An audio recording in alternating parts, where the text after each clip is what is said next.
Am I the jerk for fighting with my partner? He seems to think I'm the asshole, so I'm just bringing my story to Reddit. Before I, 18 years old female, got into this relationship with my current boyfriend, 19 years old male, I went through a lot of difficult and straining relationships. Directly before I got together with him, I was in an abusive and incredibly toxic relationship, and he talked me into finally leaving, which I'm very grateful for. During the time he was talking me out of the relationship, he made many promises, saying he'd treat me right, and that we would be a happy couple. He told me many things he wanted to do with me and was overall a really romantic and kind person.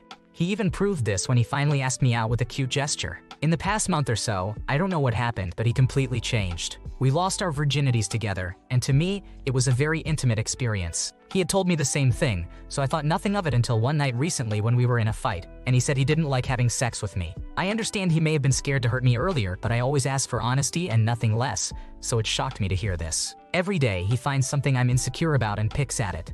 He calls me offensive names and does things he knows make me genuinely uncomfortable. He gets mad easily and threatens me continuously, and I just feel so betrayed. He says he wants to leave me, so I tell him to, but he says he feels trapped with me. I'm a pushover now because of the way he treats me, and I've said time and time again that he should just leave. I set a few boundaries a couple of days back, and ever since, he acts like I'm this horrible person. I just don't know if I actually am in the wrong or not. I'm a pretty laid-back girlfriend and have few boundaries, and the only boundaries I have are more to benefit him. It seems like he's turned into my ex at this point. He treats me poorly, never apologizes, and constantly ignores any feelings I have until I'm too annoying about it. Then he snaps. I try not to even talk to him about stuff anymore, but he keeps trying to dig into my life even though he can't handle my emotions. Am I the asshole for being upset and voicing it with him? Nothing you have done here makes me think you are the jerk. Just carefully read how you have described him. He sounds awful and definitely an asshole. It's not worth wasting your time on someone who can't control their moods and lashes out for no reason. You need to get out of this relationship because it's going to get worse. Leave him and don't look back. That guy is a loser and likely always will be. Would I be the jerk for going on my family float trip and making a boundary that my aunt will not float with us? As a little backstory, my 24-year-old female aunt, who is 59 years old, has been a pain within my family for many years. Not just to me, but pretty much to everybody. She lived in another state for many years and was pretty successful working in the travel industry. She moved back to my home state about 10 years ago to be closer to family, and things have just gone downhill. She originally had an apartment but got laid off from her job and had to move in with my grandmother. After that, she decided she did not want to work anymore and was just going to live with my grandmother. She has become incredibly argumentative and is very much her way or the highway. She is overall unpleasant to be around, and although I know she has trauma that likely plays a role, she refuses to go to therapy. This summer is my family's yearly float trip and family reunion, and I am dreading it. This year, my boyfriend, who is 23 years old, along with my non-binary sibling, who is 19 years old, and their girlfriend, who is 20 years old, will be coming to the trip as well. My parents have already stated that they do not want to float this year. My parents are not old, but I can see how it just isn't as appealing. My aunt floated with us last year and made the whole thing kind of miserable. About halfway through the trip, which is about 6 hours, she started complaining about how hot it was, how much her eyes hurt, and how worried she was about leaving my grandmother back at the hotel. My grandmother is a very capable woman for being older. She would call if something was wrong. My boyfriend was also at the float trip last year, but we had only been together for about 2 months at that point. My aunt would touch him on the raft occasionally, not inappropriately but still weird, and it made him uncomfortable. My aunt has made it clear that she still wants to float this year, which leaves me in a predicament because only my boyfriend, my sibling, their girlfriend, and I want to float. So my aunt will obviously ask if she can join us. I'm considering telling my parents before the trip that my sibling, our partners, and I are planning on paying for our own raft so that there really isn't any reason why we can't go alone. Neither of our partners likes my aunt either and would likely be very uncomfortable alone, trapped on a raft with her for over 6 hours. Not only is my aunt hard to be around, but she has also never met my sibling's girlfriend in person, and I worry things would just become very uncomfortable. My sibling is gay and non-binary, while I am bisexual. My aunt does not know, but I have a boyfriend, and she definitely speaks about our relationships differently. I do not want to subject anyone to weird comments or hostility on a trip that is supposed to be about having fun and getting tipsy if you want.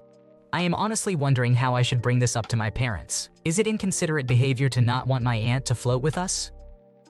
I think you are not in the wrong here for paying for your own raft and declining to go with your aunt. It's just a decision you're making. There's a complicated history and family relationship, but you understandably don't want to spend hours with her. If there's fallout, so be it, but you're an adult and can choose who you spend time with. Just say, nope, we're all set with our plans. Am I the jerk for wanting my grandma's KitchenAid mixer? My newest hyperfixation has been baking, more specifically, baking bread. However, the past few times I've made it, I've been using my hands, and anyone who has made bread knows that the dough ends up inconsistent, weirdly shaped, and it's never kneaded enough, making it sort of dense and lacking flavor. I expressed interest in a KitchenAid mixer. The first issue arose when my boyfriend mentioned we have a mixer. Technically, we have two. One is a hand mixer, which isn't really used for making doughs, especially heavy ones like bread dough, as it could overheat the mixer and break the attachments. The other mixer is very old, and basically a glorified hand mixer we got from his mom that she got from her grandmother from the 1970s. It's a cool vintage knick-knack, but I'd never want to use it for cooking. I tried explaining this to him, but he wasn't understanding my concerns, so I let it go and asked my mom if my grandmother's old mixer was available for pickup. Here's where I may be the asshole. My grandmother died in 2018. It's been 6 years,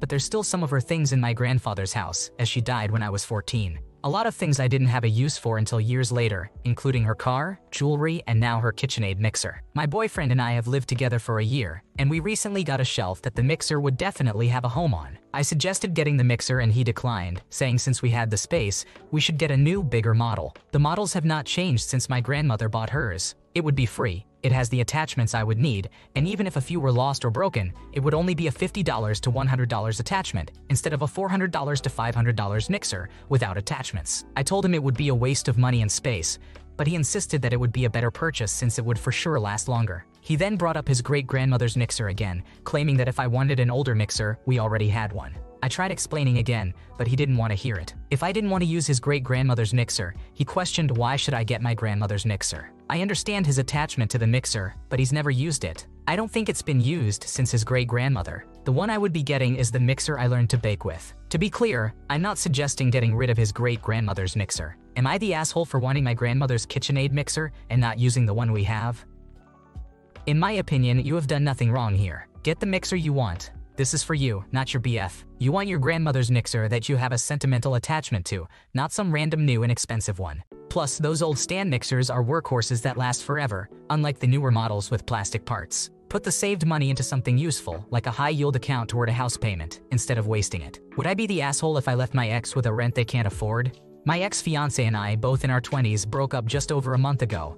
We have lived together for the last 3 years, and we renewed our lease for another year this past May. This means we will be here until the end of April unless we take action. We currently sleep in different rooms and beds. I sleep in the bedroom with our old bed, and my ex-fiancé sleeps in their office on a cot. I keep offering the couch or to switch nights in the bed, but they have no interest in sleeping anywhere other than the cot. I have tried my best to be cordial and friendly, however it feels like they have grown increasingly cold since the breakup, and it has started to take a toll on me. Seeing them every day, knowing they are interested in someone else and have already asked them out, has been difficult. There is a lot I am leaving out for privacy purposes, but I found myself crying over them the other day when I thought I had no more feelings for them. I tried to broach the topic of finding our own places and signing for early termination of the lease.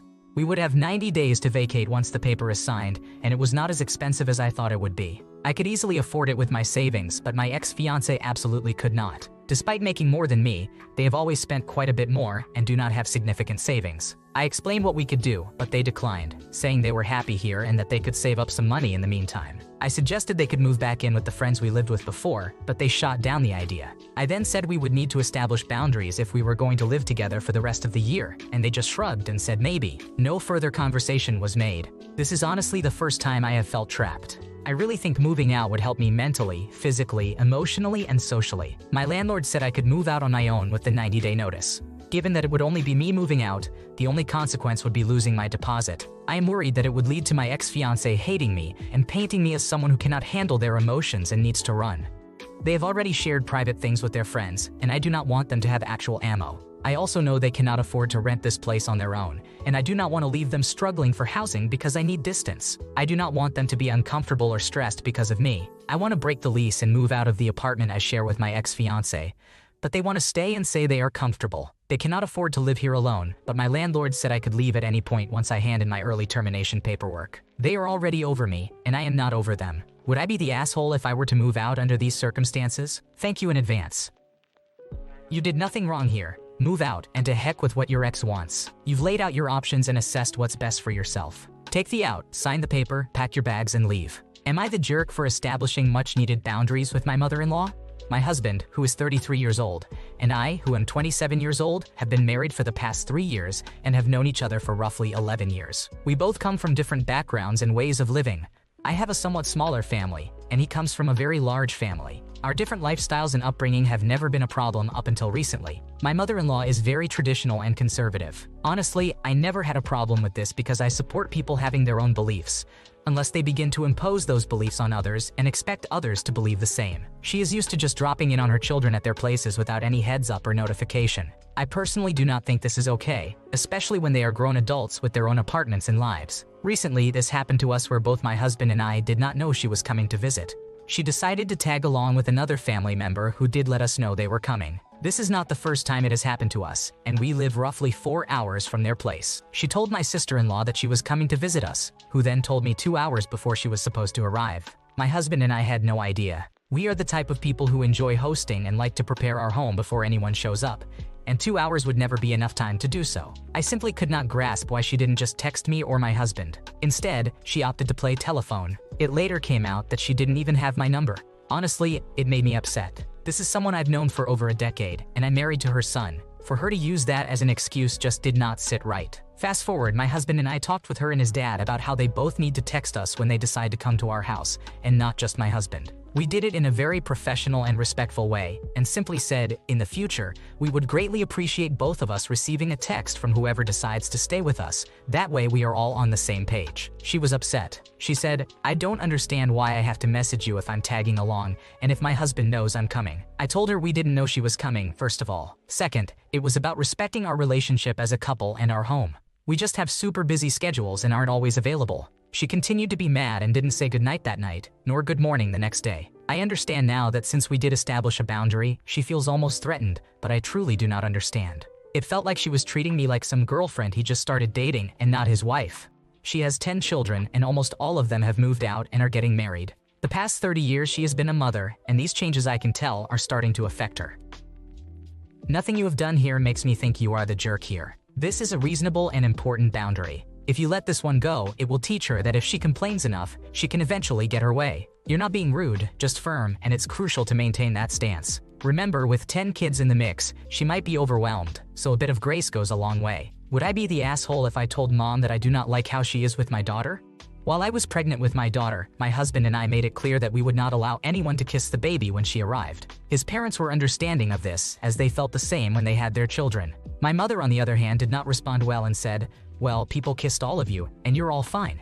I explained my reasons, stemming from my job as a pediatric nurse. Over the past several years, I have worked with a range of illnesses, including babies who have sadly passed due to contracting RSV and herpes from being kissed by someone with a cold sore. As a nurse, we always advise parents to be careful when allowing people to kiss their babies. When my daughter arrived, we sent out a generic message to everyone asking them not to kiss the baby. Every time my mother sees my daughter, she is overly affectionate, constantly rubbing her face on my daughter's face and sniffing her face. She always comments, I'm not kissing, while looking at me. My mother also smokes, which is another concern. Although she washes her hands, I am still worried about third-hand and fourth-hand smoke. Every time my mother holds my baby, I cannot relax and feel like I constantly need to watch her. My baby is now 8 months old, and it feels like the situation is getting worse and more disrespectful. At the end of most visits, my mother waits until everyone else is out of earshot, including my husband, and asks if she can give her a kiss. Even after I say no, she responds with, but why? And come on, just a little kiss. My mother has always had a problem with boundaries. When I was pregnant, she constantly wanted to touch and rub my belly, which I hated. The first time she did it without asking, I smacked her hand away and told her to stop. Every time she saw me, she would reach out and touch my stomach while saying, can I? But would not take no for an answer. After every visit, my husband and I feel deflated and annoyed with her behavior. I always tell myself I'm going to bring it up to her, but I worry about the drama it will cause. When my daughter was 2 months old, my mother once walked in and took her straight out of my arms without saying anything. I told her not to do that, and she stormed out in a huff. My mother and I have never had the best relationship, so I don't know if I am overreacting due to some resentment. I just don't know how to bring it up. I think you are not in the wrong here. Your baby, your house, your rules. She clearly only cares about herself, and this isn't going to stop unless something is done about it. Nip this in the bud and be firm. Any reasonable boundary set should be respected. It might cause a scene and upset her, but it's necessary when dealing with people who don't respect boundaries. Thanks for watching. When you subscribe, make sure to hit the bell to turn on notifications so you never miss a video. To finish listening to all the stories, check out the playlist in the description.